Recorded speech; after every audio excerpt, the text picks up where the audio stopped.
Okay. So, hello everyone. For those of you who don't know me or who may be lurking in chat or such, my name is CheeseWiz. One of my favorite pastimes to do is to create games, and so one of the things I've been working on the past few months, off and on, has been a board game. It is called Positivity Games. For those of you who know Miss Positivity, who is also a streamer on Twitch, it is a themed board game that goes along with her stream. So there's a lot of inside jokes, there's a lot of community members, a lot of different aspects of this game that kind of go along with her community. And so what I'm going to do tonight is I'm just going to kind of give you an overview of what the game is, the components and how you play it, and that sort of thing, and then give you a little bit of a test run on how to, or of actual gameplay. I think it's a very simple game. I designed it to be very simplistic and not difficult to understand or learn how to play or anything like that. And so we're just gonna kind of jump right into it. I'll show you what everything looks like, and then we'll go from there. So this is the board. There is now let's go a little bit closer for you to see. So there are 6 spaces on the board. There's strength, willpower, community, skill, charisma, and intelligence. Basically how the game is played is that, well, actually, before we go into that, let me kind of explain all the different kind of components of the game. Every player, when they start off, is given a reference card. Looks like this. It kind of gives you like a summary of all the different things to look out for, and then basically all the things that you can do on your turn. There are 6 of them because up to 6 people can play the game at a time. There are hero cards. At the beginning, so these are basically like your character that you're playing as during the game. I currently have, I think, 24 of them. But you only pick out 1 per person per game, basically, so you're not gonna... So obviously 24 of them is way overkill. But basically they're all just community different members. So as you can see on there, there are different stats, and then there are... I don't know if you can see it super well, but there's some stars that are next to each person's name. And basically those stars are determine your success rate that you will have on your rolls that you do. And so the point of the game is basically to improve your stars, or to continue gaining stars to make your person better. And the better that you get your stats up, the more successful you're going to be at each time that you do a roll. And so there are these things that are called artifact cards.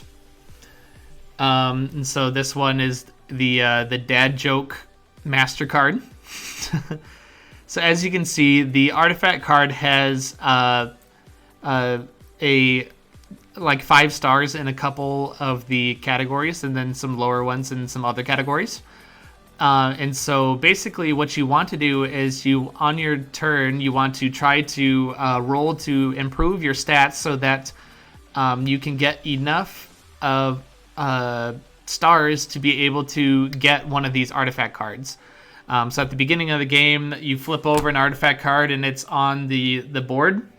And then everyone tries to kind of roll and get their stats up, and the first person who has stats that are good enough to get that artifact card can pick it up, and then a new artifact card is played after that, and then that's those are the stats that people want to try to get to. So eventually you're going to get to the point where all your stats are probably going to be really high. And so, like, after a while, you pretty much can flip over an artifact card and pick it up.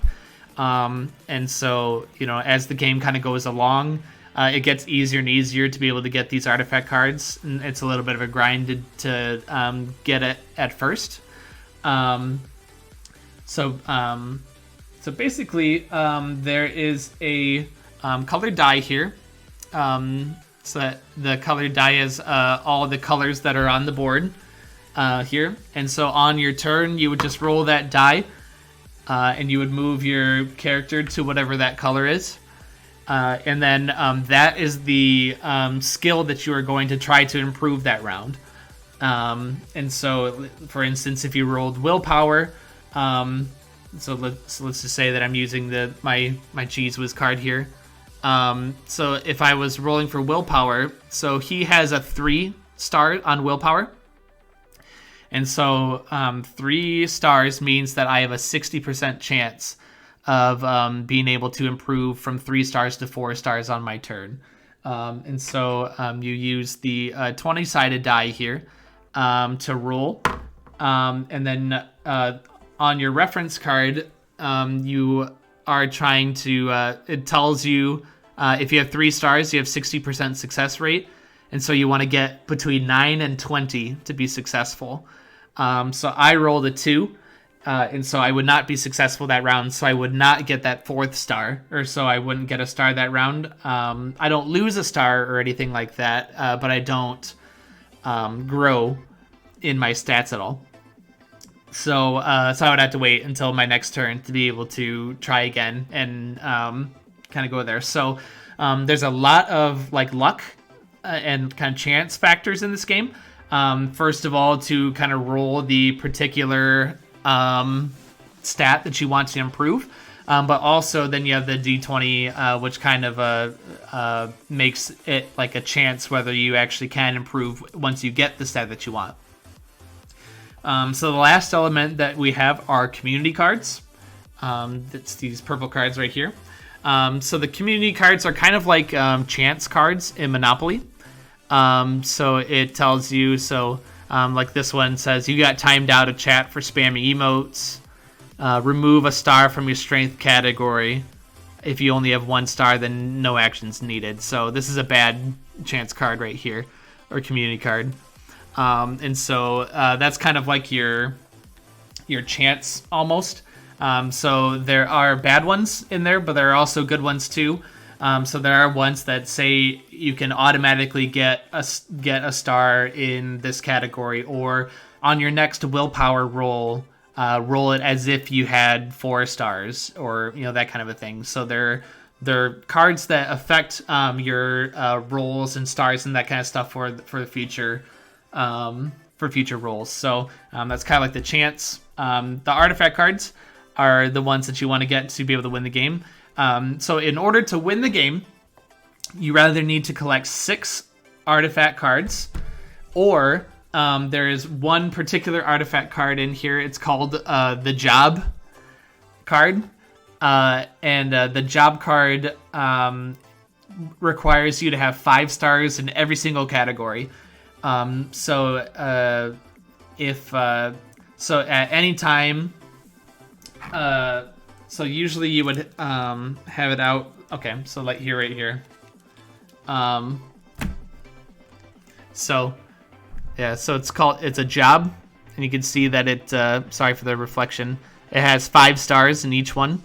So at any time, if you get 5 stars in every single one of your stats, you can get the job card and you automatically win the game. So you rather need 6 artifact cards or 5 stars in every single category, then you automatically win the game. So that's kind of the goal that you're going for.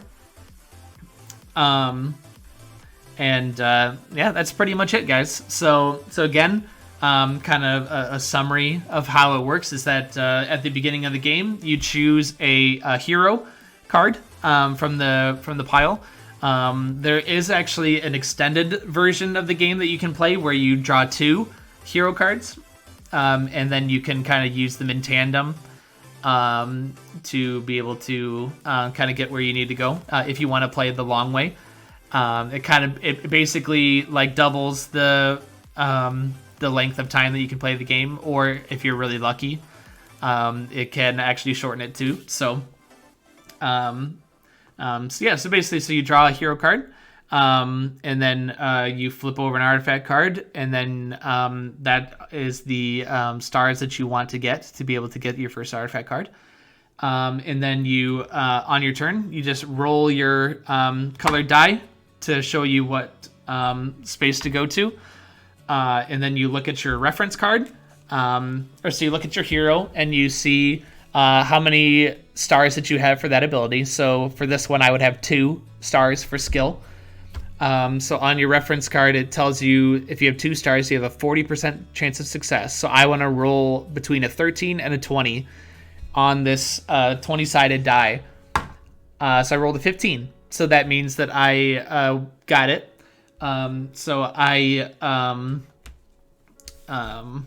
didn't bring it down with me, but you would use a dry erase marker. These are laminated, so you can draw on them and then erase them when you're done with it.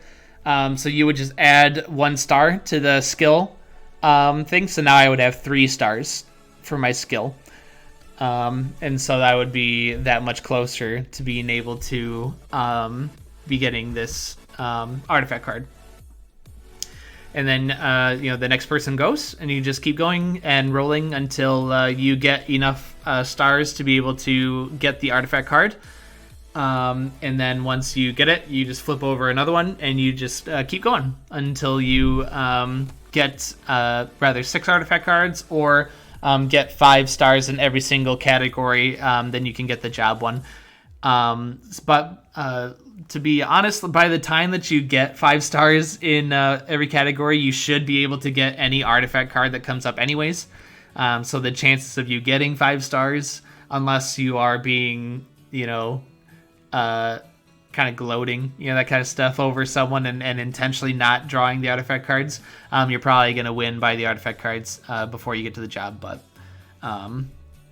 I guess it could happen. So I'll just show you guys. So we'll just go through just like a couple rounds just to kind of give you a gist of what the gameplay looks like and kind of how quickly it goes. And then I'll kind of open it up in case anyone has any feedback or different things that they want to kind of ask about or suggest for changes and stuff. This is a prototype model. So I'm constantly trying to improve it and figure out ways that I can improve both the gameplay and as well as just the design of everything. So feel free to give feedback as needed. So we'll so I got my reference card here. So I'll just be blue, and then we'll pick an orange guy too as the second player. Yeah, that's fine. I'll be myself. That's fine. And then the second player, we'll just pick one from the middle. Oh, that's convenient. We picked Miss P. All right, so 2-player will be Miss P here. All right. So we can put the hero cards to the side because we don't need them. Okay, so we got the job card out. And then the artifact card that we have is Liquid Joy.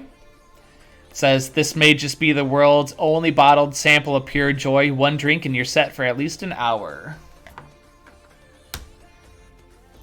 So this one we need quite a bit of stars to be able to get through it. So if it was my turn, I would roll. I got a green. So I put my guy on the green. Look at my reference card here. I have 2 stars in skill, so I have a 40% success rate. So I want to roll between a 13 and a 20 to be able to improve. So I rolled a 7, so I didn't get it. And so I don't get a star there. So then the second player will roll. And they got a red. So they're going to go to strength. Miss P has a 1 star for strength to start off with. And so she has only a 20% success rate. So she wants to roll a 17 through a 20 to be able to improve. So she rolls and rolled a 9, didn't get it. So her strength doesn't improve at all. So as you can kind of see, at the beginning, it's going to be difficult to be able to raise some of your bad stats because you only have a 20 or 40% chance to be able to improve it. But as you kind of get to 3 and 4 stars, it becomes a lot easier. And there are quite a few community cards in here that will kind of improve your chances or your stars instantly and stuff. So it's kind of meant to be a little bit more difficult at the beginning. I really like the fact that there is kind of a statistical or like a chance factor in the game. So if it was my turn again, I would just roll. I got an orange, so that is willpower. So my willpower is 3, so that means I have a 60% chance to get it. So I want between a 9 and a 20. I rolled a 9, so I would improve. I would just add 1 to my willpower there. So rather, I can use a dry erase marker if you have one. And you can draw directly on here because these are laminated cards. Or you can use a piece of paper to kind of keep track of it. For my purposes, I'll just use a paper or my phone just to be able to keep track. So now I have 4 stars in willpower. Okay, so you'd roll again. So it gets intelligence. Miss P has a 2 star in intellect, so she has a 40% chance. She rolls 17, so she approves. So now she has 3 stars in her intelligence. So that's kind of the basic gist of it. For instance, if you drew a community card here, so this one says, "Lucky you, you've been rewarded for your generosity and service to this stream by being designated as a VIP. Add a star to your intellect category." So this is like an instant adding a star to your intellect category without having to roll or anything like that. So this is a good community card here. So you'd be able to add a star and kind of go on from there. So you kind of want a combination of the community cards that kind of allow you to keep progressing along with just getting lucky with improving your stats here. So like I said at the beginning, it's a little bit tough or it gets a little bit hard to be able to kind of figure out how to improve and that sort of thing. But as you go, you really start to get more and more success rolls and lucky and that sort of stuff as your success rates go up. So that is the basic gist of the game. I am going to work on finding a way to make this online to where you can play it. I'm not entirely sure how to do some of the elements of it online, but I'm working on. I'm constantly trying to research and try to figure it out. So the hope is to be able to create this as a online game that you can play through the Tabletop Simulator game that's on Steam. So that this could potentially be something that we can stream or play together on as a community. So